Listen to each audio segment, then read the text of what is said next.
originally in this area, Mount Clemens Metals owned several factories in East Jordan and Mancelona, and I believe in Elk Rapids as well. And they employed many of the people in the 40s through the 60s. And my grandfather worked in the East Jordan division, and then he moved to here when it sold to, I believe, transitioned finally to Dura. And then my father also worked right here in Mancelona too, and they both retired out of here. But once Dura finally closed up, and it was nothing to do with the TCE, it was basically due to being able to build the components for automotive cheaper elsewhere. I'm not sure where they moved to, whether it was a southern state or even Mexico, but basically that's what it came down to. But it really affected the economy of the area, because they had, in their peak, they had over 600 jobs for a little area like this part of Antrim County. That was a lot of jobs. Yeah, I mean, it was a hard hit. I mean, Shanty Creek Shush Mountain is the largest, employer for the county, but more for the Mancelona area than those were we had Dura, which was the second largest, very close, and then that Mancelona Manufacturing, which was the next, and and those two, shut the doors really close. Mm-hmm. It's trying to be politically correct, but very low income. So that actually, a lot of middle to upper income people left.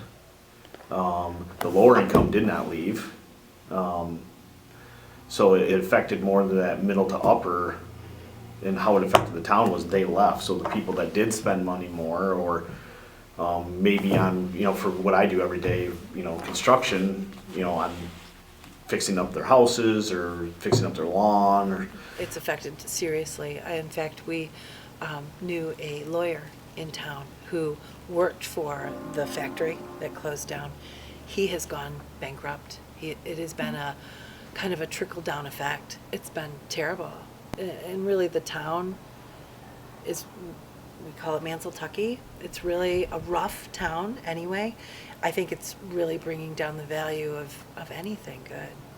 I can't imagine wanting to own. It's very scary. It's just it's unfortunate. It's very unfortunate. It's everything that's, ever since they've closed, everything that's come down has been unfortunate there. I mean, right now it's just an open space of concrete. They had somebody buy the building. There was several $1,000s of taxes that were owed. The person that bought the building demoed the building and then took all the metal and got money for that, Oh, really? so they made money off of that building by tearing it down. And then they never paid their taxes and let it go back to lien. So they made money off of it because they tore the building down, and all the steel and all that, they took it and recycled it, got money off of that, paid for the building and made money, and then never paid the taxes, and then let all the taxes go back to lien. So if somebody wants to buy that property now and clean it up or build something else there, they have hundreds of thousands of dollars in back taxes they would have to pay to be able to do that. So nobody wants to buy it. There's a property to the south of where the factory was called Steel Tank. They've looked at options about improving their business, all that, but they can't afford $100,000 or $200,000 in taxes, whatever that number is. It's, I know it's several $100,000. Yeah. The village of Mancelona has looked at, expanding and cleaning up,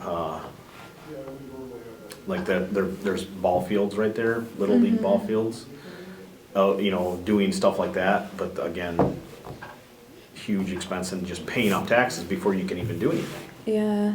So, and no telling what's underground there. Yeah. And I don't necessarily mean, chemicals or anything like that, but that was a manufacturing plant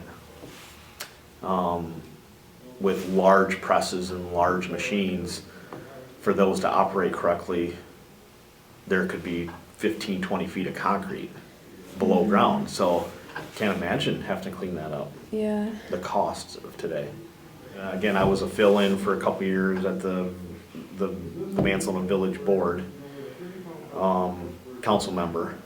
And maybe in the last couple years, some of that's been fixed up a little bit, but I know that a couple years, I mean, I don't believe it has been, but, yeah, I mean, it just, I don't know if it ever ends. Yeah. Somewhere, there's just this huge, you know, huge cost to somebody, and nobody wants to give in. Yeah. Nobody wants to give up on, you know, the township or the village doesn't want to give 100 and some thousand or more in taxes out. Automotive industry that was here that went out of business. I know at the park we used to hop the fence by the baseball diamonds, and there was stuff floating on the water. And you know, as kids, I was putting my hands in there catching frogs and whatnot. You know, weird looking frogs and stuff that lived in there, because I thought it was kind of cool because I was a little kid. I know I wasn't supposed to be in there, but kids do things. You know, I was just a kid, so I had no idea what that stuff was, but it was where we played. My brothers played. You know, it was like our town. You know, this is all we had to do.